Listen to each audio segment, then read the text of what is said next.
কান্দন শোনা যাচ্ছে? হ্যাঁ স্যার, হ্যাঁ, শোনা যাচ্ছে আর দেখাও যাচ্ছে। আচ্ছা, তাহলে শুরু করি। হুম হুম।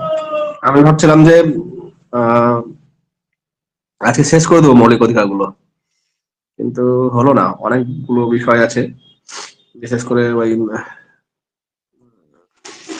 শেষের এটা 32 নং ধারা, সাংবিধানিক প্রতিবিধানের অধিকার। ওইটা একটু বিস্তারিত আলোচনা করতে হবে, কারণ ওইখান থেকে প্রত্যেক পরীক্ষাতেই প্রশ্ন থাকে। ওই জন্য ওটা একটা আলাদা ক্লাস নেব। বাকি ওটা বাদ দিয়ে 31 ধারা পর্যন্ত আমি আজকে মোটামুটি কমপ্লিট করে দেবো। তো প্রথমেই শুরু করি শোষণের বিরুদ্ধে অধিকার। ভারতীয় সংবিধানের আহ এবং 24 নং ধারায় এই অধিকার বর্ণনা করা আছে। তো যাওয়ার আগে একটু ভূমিকা করে নিই।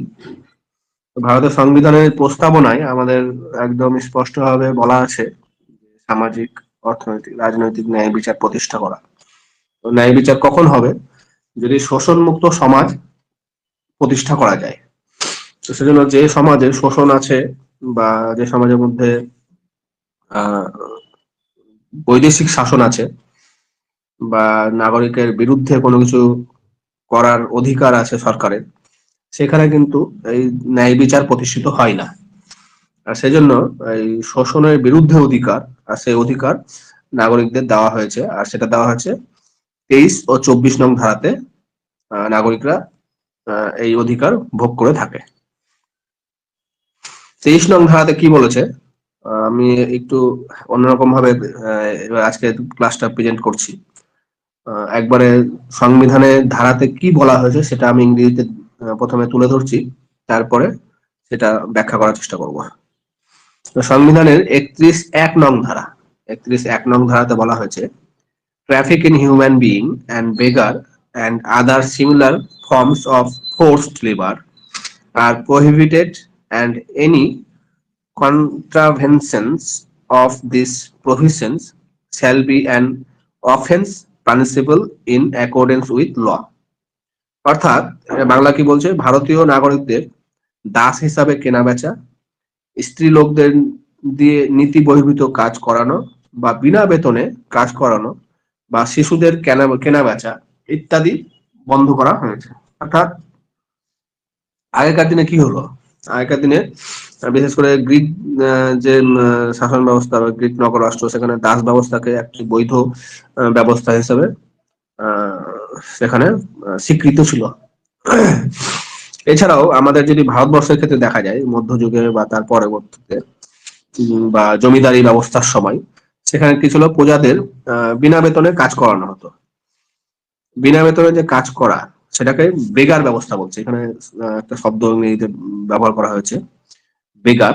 সেই বেগার মানে হচ্ছে কোন প্রজাকে বিনা বেতনে কাজ করিয়ে নেওয়াকে বোঝানো হয়। এছাড়াও এটাকে যদি অন্যরকম ভাবে বলি, তো বাধ্যতামূলক শ্রম, অর্থাৎ মুচি লেখা শ্রমিক, ক্রমিক হয়ে গেছে, শ্রমিক হবে। তো মুচি লেখা শ্রমিক বলতে কি বলছে? যেটা বন্ডেড শ্রমিক বলছে, বন্ডেড লেবার, মানে কোন একটা চুক্তির মাধ্যমে তাকে বিনা বেতনে বা সামান্য বেতন দিয়ে তাকে নিজের ইচ্ছা মতো কাজ করিয়ে নেওয়া। তো সেই ব্যবস্থাকে বেগার ব্যবস্থা বলছে। আর অর্থনৈতিক পরিস্থিতি চাপে অনেক সময় সাধারণ শ্রমিকরা এই ধরনের পরিস্থিতির শিকার হয়। এখনো যারা গ্রামের দিকে থাকো, তারা দেখবে যে বাইরের দেশে অনেকে দাদন খাটতে যায়। দাদন শব্দটা আমাদের বাংলাতে মানে ব্যবহার আছে। তো দাদন মানে কি? কিছু শ্রমিক, তাদের দফাদার থাকে, মালিক থাকে, তারা কিছু শ্রমিককে কিছু পরিমাণ টাকা দেয়, টাকা দিয়ে বাইরে কাজ করতে নিয়ে যায়। এবার দেখা গেল অনেক সময় এখানে তারা সেই একটা অধিকারহীনতার শিকার হয়। কারণ দেখা গেলো তার সাথে কথা হলো, 1 মাস বা 2 মাস থাকবে, তাকে 20,000 টাকা বা 30,000 টাকা দেওয়া হবে। 5,000 টাকা দিয়ে নিয়ে সেখানে চলে গেল। তারপরে কাজ করানোর পর অনেক সময় তাদের যে প্রাপ্য মূল্য বা ন্যায্য মজুরি, সেটা অনেক সময় দেওয়া হয় না। সেটাকেও এক ধরনের এই বেগার বা এই ধরনের একটা যে অধিকারহীনতা বা তাদেরকে নিয়ে কেনা বেচা এক কথায়। তো এরকম একটা পরিস্থিতি আমরা দেখতে পাই। আর এর বিরুদ্ধেই আর এই ধরনের 23 নং ধারায় বলা হয়েছে যে এরকম কোনো কাজ ভারতের নাগরিকদের নিয়ে করা যাবে না। তো এই ধরনের যে অপরাধ মোকাবেলার জন্য আর কি ভারত সরকার বিভিন্ন সময় বিভিন্ন আইন প্রণয়ন করেছে। এই আইনগুলো একটু মনে রাখবে, সালগুলো মনে রাখবে, পরীক্ষাতে আসতে পারে। প্রথমটা হচ্ছে immoral traffic prevention act 1956 A pass হয়। তারপরে central liver act 1970, the bonded labour system evolution act 1976, the equal remuneration act 1976। 1982 সালে পিপল ইন্ডিয়া বনাম কেন্দ্র একটা মামলায়, সে মামলাতে রায় দিতে গিয়ে আদালত বলেছে যে শুধু বিনা পয়সায় নয়, যদি কেউ সামান্য কিছু মজুরি দিয়ে আর কাউকে শ্রম দিতে বাধ্য করা হয়, জোর করে কাজ করানো হয়, তাহলেও সেটা আর এই ধারার মধ্যে ধারা অনুসারে তার বিরুদ্ধে মামলা করা যাবে। তো ইচ্ছার বিরুদ্ধে জোর করে কাজ করানো বন্ধ করার জন্য এই ধারাটা হচ্ছে একটা গুরুত্বপূর্ণ ধারা। এর কিছু ব্যতিক্রম আছে, প্রত্যেকের ধারার ব্যতিক্রম আছে। সেই ব্যতিক্রম এখানে সাংবিধানিক ভাবে বলা হয়েছে 23(2) নং ধারায়। কি বলছে?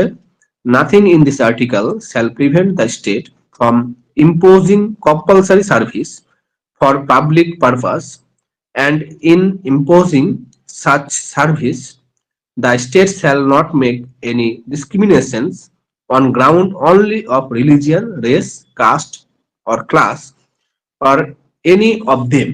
অর্থাৎ এই অনুচ্ছেদের কোনো কিছুই রাজ্য কর্তৃক সার্বজনীন উদ্দেশ্যে বাধ্যতামূলক কর্ম আরোপণে অন্তরায় হইবে না।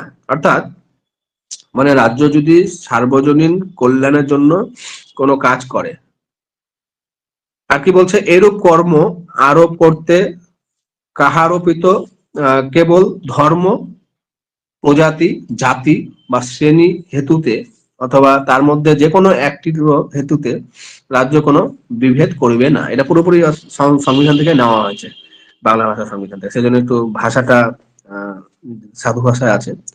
তো এক কথা কি বলতে চেয়েছে যে জনস্বার্থে যদি রাষ্ট্র প্রয়োজন মনে করে, তাহলে ধর্ম, বর্ণ, জাতি, শ্রেণী নির্বিশেষে সবাইকে শ্রমদানে বাধ্য করতে পারে, অর্থাৎ রাষ্ট্রের সার্বাঙ্গীন বা সার্বজনীন কল্যাণ সাধনের জন্য। আবার রাষ্ট্র যদি সামরিক শিক্ষা গ্রহণ বা সমাজসেবামূলক কার্য সম্পাদনে বাধ্যতামূলক আইন প্রণয়ন করে, যে রাজ্য বা ভারত সরকার আইন প্রণয়ন করলো যে অমুক বয়সে 2 বছরের জন্য প্রত্যেককে সেনাবাহিনীতে যেতে হবে। তো এই ধরনের কিছু একটা যদি আইন প্রণয়ন করে, তাহলে সেই আইনটা এই সংবিধানের 23(1) নং ধারায় যে আমরা আলোচনা করলাম তার বিরোধী হবে না। অর্থাৎ রাষ্ট্র যদি মনে করে যুক্তিসঙ্গত ভাবে, তাহলে কাউকে দিয়ে জোর করে রাষ্ট্রের স্বার্থে, সমাজের স্বার্থে কাজ করাতে পারে। এবার 24 নং ধারা। শোনা যাচ্ছে আমার কথা? সবাই শুনতে পাচ্ছ?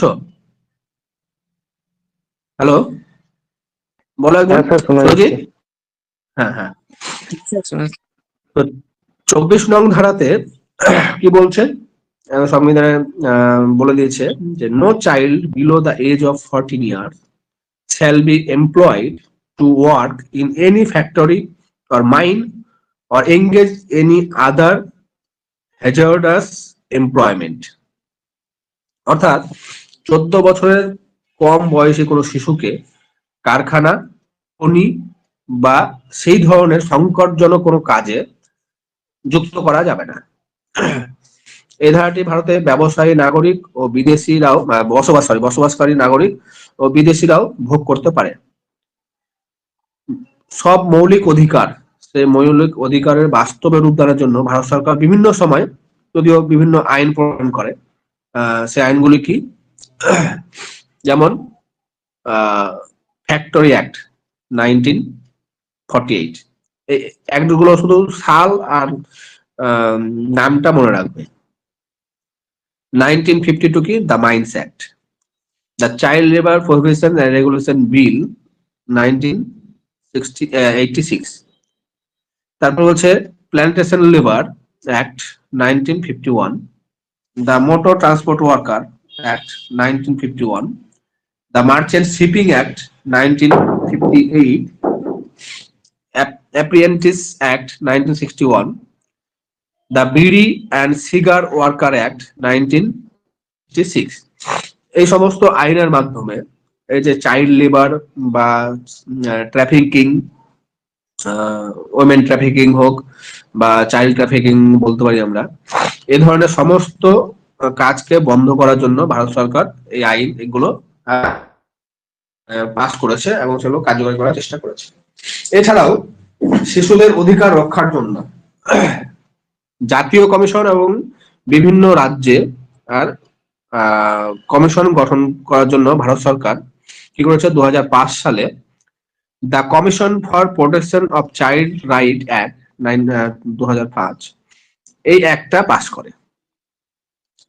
আর 2006 সালে গৃহভিত্তিক হিসাবে হোটেল, রেস্টুরেন্ট, ধাবা, রিসর্ট, দোকান, চায়ের দোকান প্রভৃতি ব্যবসায়িক স্থানে শিশুদের নিয়োগের উপরে নিষেধাজ্ঞা জারি করে। মাঝখানে আমরা দেখছিলাম সোশ্যাল মিডিয়া বা বিভিন্ন মাধ্যমে যে কোনো শিশু যদি কোনো দোকানে কাজ করে তাহলে যে কেউ সোশ্যাল মিডিয়া, ফেসবুক লাইভ হোক বা ইসের মাধ্যমে সেই যে চাইল্ড লেবার, সেই চাইল্ড লেবারটাকে তুলে ধরার চেষ্টা করে এবং সেই অনুসারে পুলিশ প্রশাসন কিন্তু অনেক জায়গায় স্টেপ বা পদক্ষেপ নিয়েছে বা তাদের পড়াশোনার ব্যবস্থা সেটাও সরকারের থেকে অনেক জায়গায় করেছে, তার উদাহরণ আছে। আর যদি এই 14 বছরের কম বয়সী শিশুকে কেউ কাজে নিয়োগ করে তাহলে কিন্তু সেই নিয়োগকারীকে আদালতে শাস্তি পেতে হবে, তার নির্দিষ্ট কিছু শাস্তি আছে, জরিমানা আছে, সেটা তাকে পেতে হবে। তো এই ছিল শোষণের বিরুদ্ধে অধিকার। এবার আমরা আলোচনা করব ধর্মীয় স্বাধীনতার অধিকার। ভারতের সংবিধানের 25 থেকে 28 নং ধারার মধ্যে, এটা ধীরে হয়ে গেছে,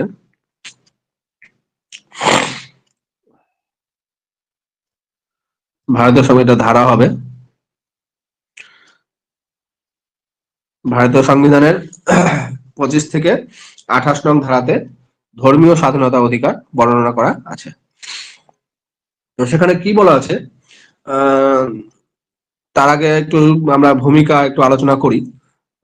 ভারতবর্ষে আমরা জানি বহু ধর্মের, বহু ভাষাভাষী, বহু প্রান্তের লোক বসবাস করে, অর্থাৎ ইউনিটি ইন ডাইভার্সিটি বলা হয়েছে। বিবিধের মাঝে দেখো নানা ভাষা, নানা মত, নানা পরিধান, বিবিধের মাঝে দেখো মিলন মহান, এই ধরনের কবির সে গান, সেটা আমরা জানি।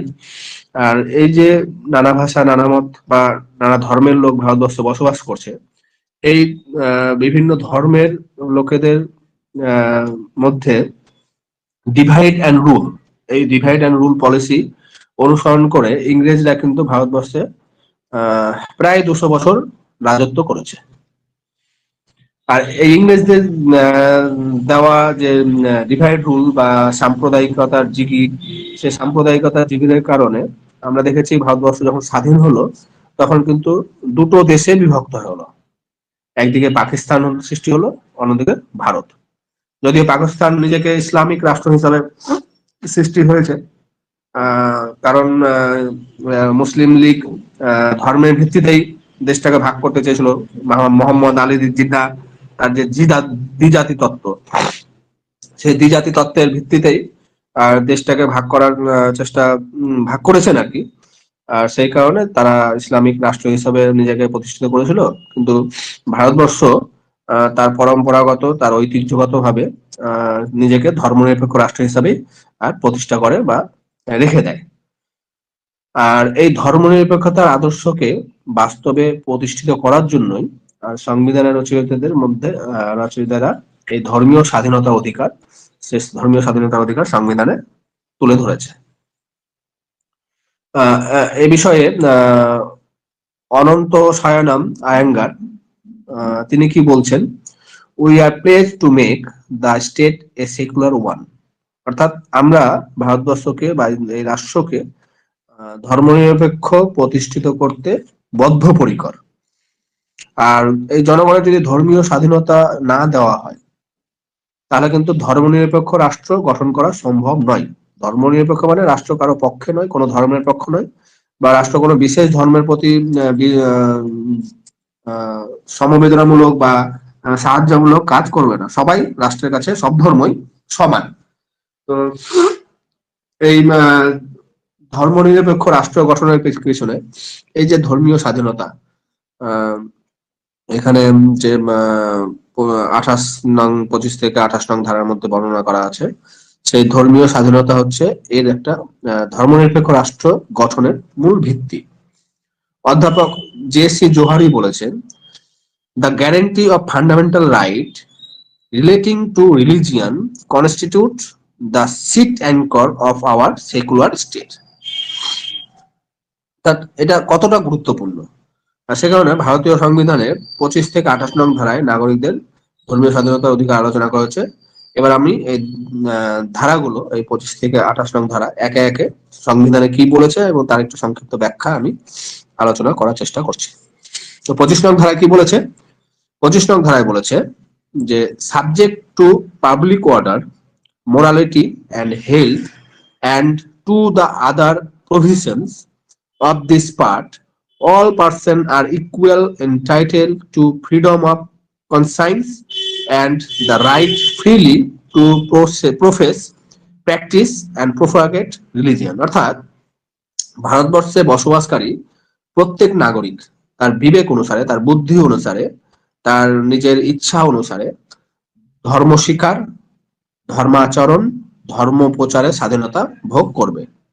এছাড়াও তার বিবেক অনুসারে ধর্মমত অবলম্বন করার অধিকার ছাড়াও কি বলেছে, বিভিন্ন অনুষ্ঠান, বিভিন্ন অনুশাসন, ধর্মীয় অনুশাসন বা বিভিন্ন ধর্মীয় আচার অনুষ্ঠান, সেই আচার অনুষ্ঠানে স্বাধীনভাবে যোগদান করতে পারবে। এ বিষয়ে রাষ্ট্র কখনো বাধা হয়ে দাঁড়াতে পারবে না, এরকম একটা অধিকার দেওয়া আছে। তবুও বিধিনিষেধ আছে যুক্তিসঙ্গত ভাবে। সেটা আবার 25-1 ক নং ধারায় বলেছে। কি বলেছে? 25-1 ক নং ধারায়, regulating or restricting any economic, financial, political or other secular activity which may be associated with religious practice। অর্থাৎ রাষ্ট্র ধর্মাচরণের সঙ্গে সংশ্লিষ্ট আর্থিক বা অর্থনৈতিক বা রাজনৈতিক কিংবা অন্যান্য ধর্ম নিরপেক্ষ কাজ নিয়ন্ত্রণ করতে পারে। অর্থাৎ দেখা গেলো ধর্মের নামে কেউ আর্থিক অপচয় করছে বা ধর্মের নামে কোন রাজনৈতিক ফায়দা লুটার চেষ্টা করছে, তখন কিন্তু রাষ্ট্র মনে করলে এই বাধা নিষেধ আরোপ করতে পারে। 25-1 খ নং ধারায় কি বলেছে? Providing for social welfare and reform or the throwing open of Hindu religion institute of a public charter to all classes and sections of Hindus। অর্থাৎ বিভিন্ন যে হিন্দু ধর্মীয় প্রতিষ্ঠানগুলো আছে, হিন্দু ধর্মের উন্নতির জন্য, হিন্দু ধর্মের সমন্বয়ের জন্য, হিন্দু সংগঠন করার জন্য, তো সে সমস্ত হিন্দু ধর্মাবলম্বী সব ব্যক্তি সে সমস্ত সংগঠনে আর যোগদান করতে হবে। সে সমস্ত সংগঠন সবার জন্য উন্মুক্ত থাকবে, উন্মুক্ত করে দেওয়ার ব্যবস্থা রাষ্ট্র করেছে। ভারতের সংবিধান অনুসারে হিন্দু শব্দটি একটা ব্যাপক অর্থে ব্যবহার করা হয়েছে। হিন্দুটা কোনো সংকীর্ণ অর্থে ব্যবহার করা হয়নি। আর সেখানে বলা হয়েছে যে শিখ, জৈন, বৌদ্ধ এই যে এরা কিন্তু হিন্দু ধর্মের সমপর্যায় বা হিন্দু ধর্মের মধ্যেই পড়ে। আবার ভারতীয় সংবিধানের এই 1 খ নং ধারাতে 19-1, যেটা আমরা স্বাধীনতার অধিকারে আমরা দেখেছিলাম, সেখানে বলা হয়েছিল যে যদি কোনো সমাবেশ বা মিটিং মিছিল করতে হয় তাহলে কিন্তু পুরোপুরি ভাবে নিরস্ত্র ভাবে করতে হবে, নিরস্ত্রভাবে শান্তিপূর্ণ ভাবে কোনো সমাবেশ করা যাবে। কিন্তু আমরা কি দেখি যে শিখ ধর্মাবলম্বী যারা পাঞ্জাবি, তারা কিন্তু কৃপান হচ্ছে এক ধরনের ছোট্ট অস্ত্র, সেই অস্ত্র আর তারা বহন করতে পারে বা ধারণ করতে হবে, বা সেই অস্ত্র নিয়ে তারা যদি মনে করে যে সমাবেশ করব তাও করতে হবে, সেটা সংবিধান তাকে বাধা দিবে না। কারণ এই ধরনের যে অস্ত্র রাখা, এটা হচ্ছে তাদের ধর্মাচরণের একটা অপরিহার্য অঙ্গ। তো এই কারণে রাষ্ট্র এই সমস্ত কিছু ক্ষেত্রে বিধিনিষেধ আরোপ করতে পারে। এবার 26 নং ধারায়, ভারতীয় সংবিধানের 26 নং ধারায় কি বলা হয়েছে? 26 নং ধারায় বলা হয়েছে, শুনতে পাচ্ছ তোমরা শহীদ? হ্যাঁ স্যার, শুনতে পাচ্ছি স্যার। কোনো ডিস্টার্ব করছে কি?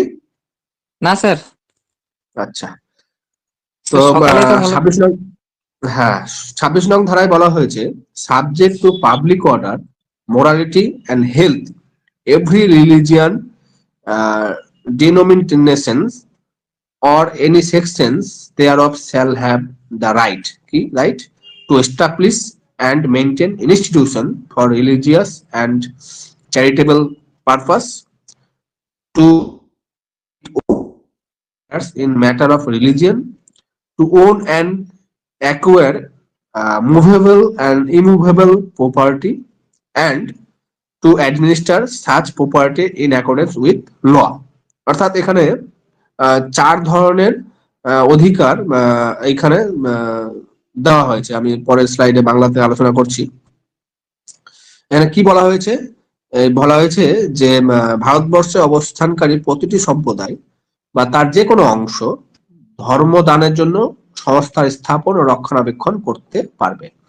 অর্থাৎ যদি হিন্দুরা মনে করে হিন্দুদের ধর্মদানের জন্য কোন সংস্থা তৈরি করবে, মুসলিমরা যদি মনে করে মুসলিমরা করবে, শিখ, ইসাই, তারা কোন একটা সংস্থা বা স্থাপন রক্ষণাবেক্ষণ সেটা এই সংবিধানের 26-এর ক নং ধারা অনুসারে তারা করতে পারে। আর কি বলেছে? নিজ নিজ ধর্ম বিষয়ে কার্যকলাপ নিজেরাই পরিচালনা করতে পারে। আমি আমার ধর্ম আমরাই পরিচালনা করব, এই ধরনের অধিকারও কিন্তু এখানে দেওয়া আছে। আর কি দেওয়া আছে? এই গ নম্বরটা ইম্পর্টেন্ট। এর আগে একটা পরীক্ষা, আমি কোন পরীক্ষায় দেখেছিলাম যে স্থাবর ও অস্থাবর সম্পত্তি ও তার মালিক কিন্তু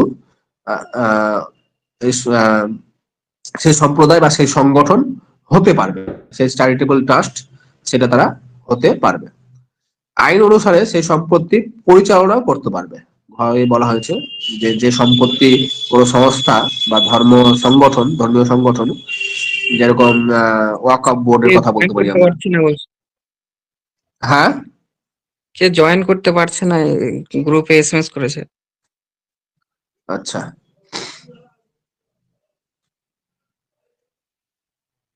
এক মিনিট, কোন গ্রুপে কোন ক্লাসে জয়েন করছে? এই নিয়মিত গ্রুপে ক্লাস করছে না। হ্যাঁ হ্যাঁ হ্যাঁ,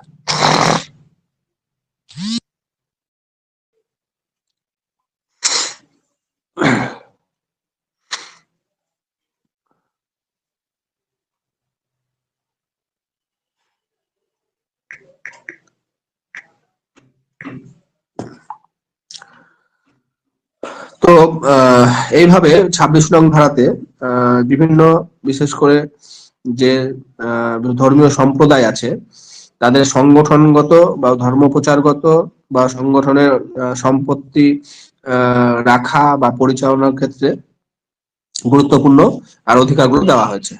তবে জনশৃঙ্খলার নৈতিকতা, জনস্বাস্থ্য, এই সমস্ত কিছু রক্ষার ক্ষেত্রে ধর্মীয় সম্প্রদায়ের যে অধিকার, সেই অধিকার কিন্তু নিয়ন্ত্রণ করতে পারে। 1953 সালে তাহের বনাম তায়েব ভাই মামলায় সুপ্রিম কোর্ট বলে কোন ধর্ম সম্প্রদায় তত্ত্বাবধানের অধিকারের অজুহাতে কোন সভ্যকে এক ঘরে করে রাখতে পারবে না। অর্থাৎ কোন ধর্ম সম্প্রদায় যদি বলে যে আমার ধর্মের উমুককে আমাদের ধর্ম থেকে বিচ্যুত করলাম বা এক ঘরে রাখলাম, সেটা কিন্তু করতে পারবে না। সেটা আবার 1953 সালে একটা রায়দানের মাধ্যমে সুপ্রিম কোর্ট বলে। এবার আমরা আলোচনা করব পরের ধারাটা, 27 নং ধারা। সেখানে কি বলা হয়েছে? 27 নং ধারায় বলা হয়েছে freedom as a payment of taxes for promotion of any particular religion, no person shall be compelled with to pay any taxes, the proceeds of which are specifically appropriate in payment of expenses for the promotion or maintenance or any particular religion or religious demonization. তো অর্থাৎ ভারতবর্ষে কোন বিশেষ ধর্ম বা ধর্ম সম্প্রদায়ের প্রসার বা সংরক্ষণের জন্য কোন ব্যক্তিকে কর প্রদান করতে বাধ্য করা যাবে না। অর্থাৎ যে ধর্ম সম্প্রদায়গত যে উন্নতির জন্য কেউ যদি কোনো প্রফিটেবল কাজ করে বা ই করে, তাহলে তাদেরকে ট্যাক্স দিতে হবে না। এই শুধু ট্যাক্স শব্দটা মনে রাখবে যে 27 নং ধারায় রিলিজিয়ান ব্যাপারে ট্যাক্সের বিষয়টা আছে, তখনই তোমরা এই ধারাটা, মানে এরকম ডিটেলস আসবে না। তো দেখালো এরকম বললো যে ধর্মীয় ক্ষেত্রে ট্যাক্স পে বাধ্যতামূলক নয়, কোন ধারায় বলা হয়েছে, তখন 27 নং ধারায় এরকম তোমরা বলবে। এছাড়াও কিন্তু মনে রাখবো একটু বলে দেন। হ্যাঁ হ্যাঁ 26 নম্বর আর্টিকেলটা। আচ্ছা, আমি পরে বলছি ওটা। আচ্ছা, তো কিন্তু ট্যাক্স পেতে বাধ্য করা যাবে না, কিন্তু আবার বলেছে যে যদি মনে করে যে কোনো মন্দির কমিটি বা মসজিদ কমিটি, হ্যাঁ, কর ধার্য করার ব্যাপারে বা টাকা আদায় করার ব্যাপারে অনুদান ধার্য করতে পারে। ট্যাক্সের বদলে এখানে অনুদান শব্দটা ব্যবহার করা হয়েছে। 28 নং ধারায় কি বলা হয়েছে? 28 নং ধারায় বলা হয়েছে, এটা একটু বেশি বড় আছে, এখানে ইংরেজিটা আছে, পরের স্লাইডে বাংলাটা আলোচনা করব। Freedom as to attendance at religious instructions or religious worship in certain educational institute. No religious instructions shall be provided in any educational institute only maintained out of the state fund. অর্থাৎ সরকার যে funded যে সমস্ত সংস্থাগুলো আছে সেখানে কাউকে প্রবেশে নিষিদ্ধ করা যাবে না, প্রত্যেকের সেখানে প্রবেশের অধিকার আছে ধর্মীয়। Nothing in clause 1 shall apply to an educational institute which is administered by the state but has been established under any endowment or trust which require that religious instruction shall be imparted in such institution. আমি বাংলাটা পরেরটা আলোচনা করছি। 3 নম্বরে বলছে no persons attending any educational institution recognized by the state or receiving aid out of state fund shall be required to take part in any religious instructions that may be imparted in such institution or to attend any religious worship that may be conducted in such institutions or in any premises attached thereto, unless such persons or if such persons is a minor, his guardian has given his consent thereto. অর্থাৎ সংবিধানের যে 28 নং ধারার প্রথম যে অংশে 1 নম্বরে বলেছে, কি বলেছে, পুরোপুরি ভাবে যে সরকারি অর্থে, আমি বললাম একটু আগে, পুরোপুরি সরকারি অর্থে পরিচালিত শিক্ষা প্রতিষ্ঠানে ধর্মশিক্ষা দেওয়া যাবে না, এটা। আর সেখানে কাউকে মানে এন্ট্রি অর্থাৎ অ্যাডমিশনে বাধা দেওয়া যাবে না। আর ধর্ম শিক্ষা বা কমিউনাল শিক্ষা পুরোপুরি ভাবে নিষিদ্ধ করা হয়েছে এই ধারা অনুসারে। তবে সরকার কর্তৃক স্বীকৃত বা সরকারি অর্থে আংশিক ভাবে পরিচালিত শিক্ষা প্রতিষ্ঠানে সেখানে কিন্তু নিষিদ্ধ করা হয়নি, সেখানে ধর্মীয় শিক্ষা দেওয়া যাবে, কিন্তু সেখানে দুটো শর্ত বলেছে। একটা হচ্ছে সেই শিক্ষার্থী যদি প্রাপ্তবয়স্ক হয় তাহলে তার নিজের কনসেপ্ট বা তার মতের পক্ষে তাকে শিক্ষাদান করতে হবে, মতের বিরুদ্ধে নয়, জোর করে নয়। আর বলেছে যদি প্রাপ্তবয়স্ক না হয় তাহলে, অপ্রাপ্তবয়স্ক হয় তাহলে তাদের অভিভাবকের সম্মতি দিয়ে তাকে আমি ধর্মীয় শিক্ষা দিতে পারি। আর একটা সম্পূর্ণভাবে যে বেসরকারি শিক্ষা প্রতিষ্ঠান অনেক আছে আমাদের, জানি বিভিন্ন মিশন টিশন বা বিভিন্ন ধরনের সংগঠন বা সংস্থার স্কুলগুলো আছে, সেখানে এই ধর্ম শিক্ষাদান সে ব্যাপারে কোনো বিধিনিষেধ আরোপ করা হয়নি। তারা যে কর্তৃপক্ষ বা সেই সংস্থা তাদের ইচ্ছা মতো সেখানে ধর্মীয় শিক্ষা প্রদান করতে পারে। তো এই ছিল আমাদের ধর্মীয় স্বাধীনতার অধিকার। এবার আমরা আলোচনা করব শিক্ষা ও সংস্কৃতি বিষয়ক অধিকার, যেটা ভারতীয় সংবিধানের 29 ও 30 নং ধারাতে বর্ণনা করা হয়েছে। এর আগেও আমরা শিক্ষার অধিকার আলোচনা করেছি, এখানে একটু বিস্তারিত সংস্কৃতি সহকারে আলোচনা করব। তো যে কোনো জাতি, আমরা যদি রাষ্ট্র বা দেশ বা সমাজ বা সম্প্রদায় যাই বলি না কেন, বা পরিবারও যদি বলি, তো সেই পরিবারের উন্নতি বা ডেভেলপমেন্টের মাপকাঠি কি? সেই উন্নতি বা ডেভেলপমেন্টের মাপকাঠি হচ্ছে সেই পরিবার কতটা শিক্ষিত, সেই পরিবার কতটা সংস্কৃতবান। ঠিক একই রকম কোন রাষ্ট্র বা কোনো জাতি তার যদি উন্নয়নের মাপকাঠি যদি আমরা দেখি, তাহলে কিন্তু শিক্ষা সংস্কৃতিকে আমরা ফার্স্ট প্রায়োরিটি দিয়ে থাকি। তো সেই জন্য ভারতীয় সংবিধানের প্রণেতারা ভারতবর্ষের সংবিধানে 29 ও 30 নং ধারায় এই শিক্ষা ও সংস্কৃতি সংক্রান্ত অধিকার বিস্তারিতভাবে বর্ণনা করেছে, যাতে করে ভারতীয়রা আর তাদের ডেভেলপমেন্টের জন্য, তাদের উন্নয়নের জন্য এই ধরনের শিক্ষা এবং সংস্কৃতি বিষয়ক অধিকার ভোগ করতে পারে। এখানে 29 নং ধারায় কি বলেছে? 29 নং ধারায় বলা হয়েছে যে protection of interest of minorities, অর্থাৎ সংখ্যালঘুদের যে প্রোটেকশনের ব্যাপারটা, সুরক্ষার ব্যাপারটা, সেখানে সে বিষয়ে দুটো ধারা এখানে আছে। 29(1) কি বলেছে? Any section of the citizen residing in the territory of India or any part thereof having a distinct language, script or culture of its own shall have the right to conserve the same. 2 নম্বরে কি বলা হয়েছে? 2 নম্বরে বলা হয়েছে no citizen shall be denied admission into any educational institution maintained by the state or receiving aid out of state fund or ground any of religion, race, caste, language or any of them. আমি বাংলাতে পরের slide আলোচনা করছি। বলা হয়েছে যে ভারতবর্ষে বসবাসকারী প্রত্যেক নাগরিক নিজ নিজ ভাষা, লিপি, সংস্কৃতি সংরক্ষণ করার অধিকার তারা ভোগ করবে, এবং এই অধিকারের মাধ্যমে সংখ্যালঘুদের যে স্বার্থ, সেই স্বার্থ বজায় রাখা বা সংরক্ষণের বিশেষ ব্যবস্থা এই ধারাতে করা হয়েছে। কি বলা হয়েছে এখানে? Section of the citizen. ওখানে আমি প্রথম ধারাতে একটা শব্দ ব্যবহার করেছিলাম, section of the citizen.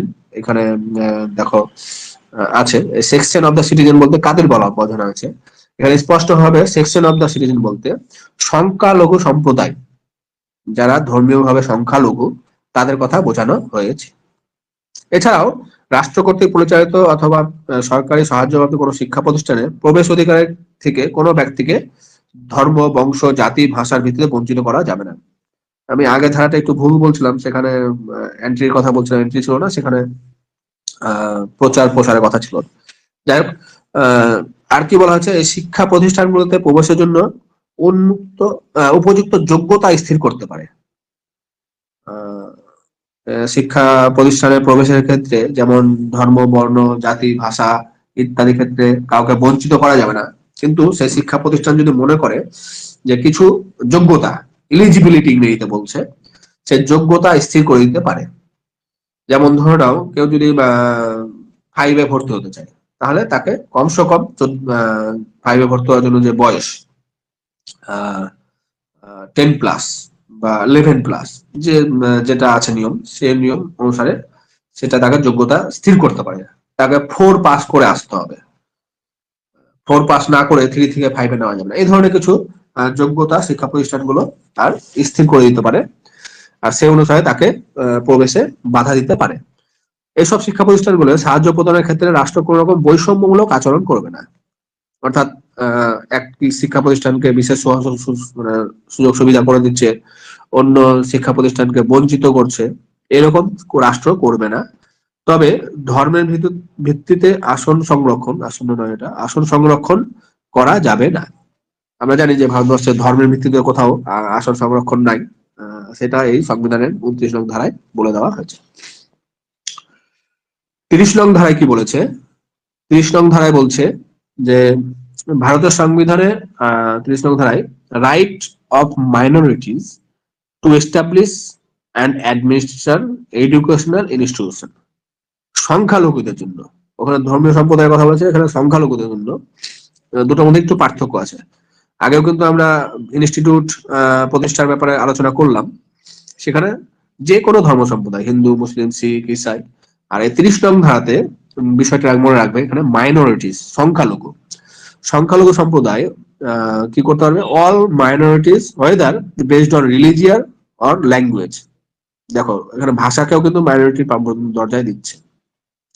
shall have the right to establish and administer educational institute of their choice। তাদের ইচ্ছা মতো যে কোনো শিক্ষা প্রতিষ্ঠান তারা গঠন করতে পারবে। এখানে 1978 সালে 44তম সংবিধান সংশোধনের মাধ্যমে এই ধারাটা যুক্ত করে বলা হয়েছে, in making any law providing for the compulsory acquisition of any property of an educational institution established and administered by a minority referred to in clause 1, the state shall ensure that the amount fixed by or determined under such law for the acquisition of such property in such as would not restrict or abrogate the right guaranteed under the that clause। অর্থাৎ বাংলাটা আমি পরে আলোচনা করছি, এখানে বলতে চাইছি এক কথায় যে রাষ্ট্র যদি মনে করে কোন শিক্ষা প্রতিষ্ঠান বা সংস্থার জন্য অধিগ্রহণ করবে, জমি অধিগ্রহণ, তাহলে সেই জমির উপযুক্ত মূল্য দিয়ে সেটা করতে পারে। 2 নম্বরে কি বলেছে, the state shall not in granting aid to educational institutions discriminate against any educational institutions or the ground that it is under the management of a minority whether based on religion or language। দেখ আমি বাংলাটা আলোচনা করছি, এখানে কি বলেছে 30 নং ধারায়, প্রথমে বলা হয়েছে যে সংখ্যালঘু তাদের নিজের পছন্দ মতো শিক্ষা প্রতিষ্ঠান পরিচালনা করতে পারবে, পরিচালনা হবে। সংখ্যালঘু শিক্ষা প্রতিষ্ঠানের কোন সম্পত্তি বাধ্যতামূলক অধিগ্রহণের জন্য রাষ্ট্র কর্তৃক নির্মিত ক্ষতিপূরণ তাদের জন্য প্রদত্ত অধিকারকে বাতিল বা নিয়ন্ত্রণ করতে পারবে না। তো ওই যেটা বললাম আমি যে 1978 সালে 40তম সংবিধান সংশোধনের মাধ্যমে 31(1) ক ধারা যুক্ত করা হয়েছে এবং সেখানে বলা হয়েছে যে সংখ্যালঘু সম্প্রদায়ের শিশুরা তাদের মাতৃভাষা অনুসারে শিক্ষা লাভের অধিকার ভোগ করবে। তো এই ছিল সংখ্যালঘুদের ক্ষেত্রে। এবার যেটা আমরা আলোচনা করব সম্পত্তির অধিকার। এর আগের দিন ক্লাসে শহীদ বলছিলে যে 31 নং ধারা অমিট হয়ে গেছে, প্রত্যাহার করে নেওয়া হয়েছে, কিন্তু তার যে উপধারা সেই উপধারাগুলো কিন্তু প্রত্যাহার করা হয়নি। আমি এখানে তোমাদের দেখাচ্ছি। 19(1) চ বা 31 নং ধারা, সে ধারায় কি বলা হয়েছিল মূল সংবিধানে, সেখানে বলা হয়েছিল যে সম্পত্তির অধিকার বা অর্থনৈতিক স্বাধীনতা, 19 অর্থনৈতিক স্বাধীনতা, এখানে সম্পত্তির অধিকার ভারতীয় নাগরিকরা স্বাধীনভাবে ভোগ করবে, সেখানে কোনো বাধা নিষেধ থাকবে না, এটা মূল সংবিধানে বলা হয়েছিল। কিন্তু এই নিয়ে অনেক জটিলতার সৃষ্টি হয়েছিল, বিভিন্ন সময় বিভিন্ন বিতর্ক এসছে, আইন বিভাগের সাথে বিচার বিভাগের মতবিরোধ শুরু হয়েছে, আর সেই কারণে এই ধারাকে কিন্তু বেশ কয়েকবার সংশোধনও করা হয়েছিল, এরকম ভাবে না এরকম ভাবে ওই রকম ভাবে করতে হবে, কিন্তু দেখা হলো তার দ্বারাও এই বিতর্ক কিন্তু মিটছে না। আর সেই কারণে অবশেষে 1978 সালে 44তম সংবিধান সংশোধনের মাধ্যমে এই 19(1) চ এবং 31 নং ধারা প্রত্যাহার করে নেয় এবং পরবর্তীতে এইটা কি হয়েছে 300 ক নং ধারায় নাগরিকদের একটি সম্পত্তি অধিকারকে মৌলিক অধিকার থেকে বাদ দিয়ে এটাকে আইনগত অধিকারের স্বীকৃতি দেওয়া হয়। এবার 31 নং ধারাকে প্রত্যাহার করে নিলেও 1951 সালে প্রথম সংবিধান সংশোধনের মাধ্যমে কি বলা হয়েছিল যে 31 ক, 31 খ, 31 গ, এইটা যে সংবিধানে সে সময় যুক্ত করা হয়েছিল সেটা কিন্তু 1978 সালে সেটা থেকে বাতিল করা হয়নি। এই ধারাগুলোতে কি বলা হয়েছে, যেটা এখনো মজুদ আছে ভারতীয় সংবিধানে, 31 ক নং ধারা অনুসারে জনস্বার্থে রাষ্ট্র ব্যক্তির সম্পত্তি দখল ও অধিগ্রহণ করতে চাইলে সংশ্লিষ্ট আইনে ক্ষতিপূরণের ব্যবস্থা করতে হবে। যদি রাষ্ট্র জনস্বার্থে বা কোনো একটা রোড হবে, কনস্ট্রাকশন হবে বা কোনো সরকারি প্রজেক্ট হবে, সেখানে রাষ্ট্র যদি মনে করে কোনো ব্যক্তির সম্পত্তি অধিগ্রহণ বা দখল করতে পারে, তবে সেই তার সম্পত্তির যে ক্ষতিপূরণ সেই ক্ষতিপূরণের ব্যবস্থা করতে হবে। আমরা দেখতে পাই যে অনেক সময় বাইপাসের রাস্তা হলে অনেকের জমির উপর দিয়ে বা বাড়ির উপর দিয়ে করতে হয়, মালদাতেও বাইপাস করা হয়েছে। তো সেই কারণে ওই বাইপাস করার সময় আশেপাশে বাইপাসের জন্য যে জমি, সেই জমি কিন্তু সরকার গ্রহণ করেছে, অধিগ্রহণ করেছে এই ধারা অনুসারে, এবং তার জন্য যে তাদের ক্ষতিপূরণ সেই ক্ষতিপূরণের ব্যবস্থা কিন্তু সরকার করেছে। অর্থাৎ সাংবিধানিক ভাবে সরকার যদি সম্পত্তি অধিকারের উপর হস্তক্ষেপ করতে চায় তো পারবে। এক্ষেত্রে আইন নির্দেশ থাকতে হবে। আইনের নির্দেশ ছাড়া এটা হবে না। আর জনসাধারণের কল্যাণের উদ্দেশ্য হতে হবে এবং সম্পত্তির জন্য ক্ষতিপূরণ দিতে হবে। 3টা শর্তের কথা এখানে সরকারকে আহ, এই ধারা বলে দিয়েছে। ক অত গুরুত্বপূর্ণ না, গটা একটু গুরুত্বপূর্ণ। 31 গ ধারা অনুসারে বলেছে যে কোন রাজ্যে আইনসভা যদি ব্যক্তিগত সম্পত্তি দখল বা গ্রহণের জন্য আইন প্রণয়ন করে তাহলে তা রাষ্ট্রপতি অনুমতি ছাড়া কার্যকর হবে না। রাষ্ট্রপতির অনুমতি নিতে হবে, তবে সেটা কার্যকর হবে। রাজ্যগুলো যখন আইনসভা মানে এই ধরনের আইন পাস করবে, কারণ রাষ্ট্রপতির অনুমতি মানে হচ্ছে কেন্দ্রের অনুমতি। কেন্দ্রের অনুমতি ছাড়া কোনো রাজ্য তাদের নিজের মতো করে কিছু করতে পারে না। তারপর বলা হচ্ছে ভারতীয় সংবিধানের 31 নং ধারা, সেখানে বলা হয়েছে কর ধার্য, অর্থদণ্ড, জনস্বার্থ উন্নতি সাধন, জীবন সম্পত্তির সংকট নিবারণ, কোন বৈদেশিক চুক্তির বাস্তবায়ন প্রভৃতির জন্য রাষ্ট্র ব্যক্তিগত সম্পত্তি ধ্বংস করে দিতে পারে বা রাষ্ট্রায়ত্ত করলে ক্ষতিপূরণ প্রদান করতে হবে না। মানে এই যে সমস্ত কর ধার্য অনেক সময় হয় না, যে ট্যাক্স পে করছে না বা ব্যাংক থেকে ধার নিয়েছে, তার ব্যাংক বা লোন শোধ করতে পারছে না, তখন কি করে? তখন সরকার এই ধারার মাধ্যমে তাদেরকে সেই সম্পত্তি বা বাড়ি বা সেই জায়গা সরকার বা রাষ্ট্র নিলামে নিয়ে আসতে পারে। আমরা জানি যে নিলামের ঘটনা অনেক ঘটে, বা ব্যাংক তার সম্পত্তি বা তার গাড়ি সেটা সিজ করে নেয়। তো সেইটা কিন্তু সরকার এই 31 নং ধারা অনুসারে করতে পারে। তো যাই হোক, আজকে মোটামুটি চেষ্টা করলাম অন্যান্য সমস্ত যে অধিকারগুলো, মৌলিক অধিকার, সেই মৌলিক অধিকারের আলোচনা করার। একটা বাকি থাকলো 32 নং ধারাতে, বা তারপরে যে কয়েকটা আছে, তো তার মধ্যে 32 নং ধারা হচ্ছে সবচাইতে গুরুত্বপূর্ণ। সেটা আমি এর পরের ক্লাসে আলোচনা করব, যদি পারি তো আজকে রাত্রে একবার 9:30 10টার দিকে চেষ্টা করব। হ্যাঁ, ঠিক আছে। আর কারো যদি কিছু বলার থাকে? ঠিক আছে স্যার। ঠিক আছে, কোনো সমস্যা হয়েছিল আজকে? না স্যার, সকালে ক্লাসটা ভালো হচ্ছে না।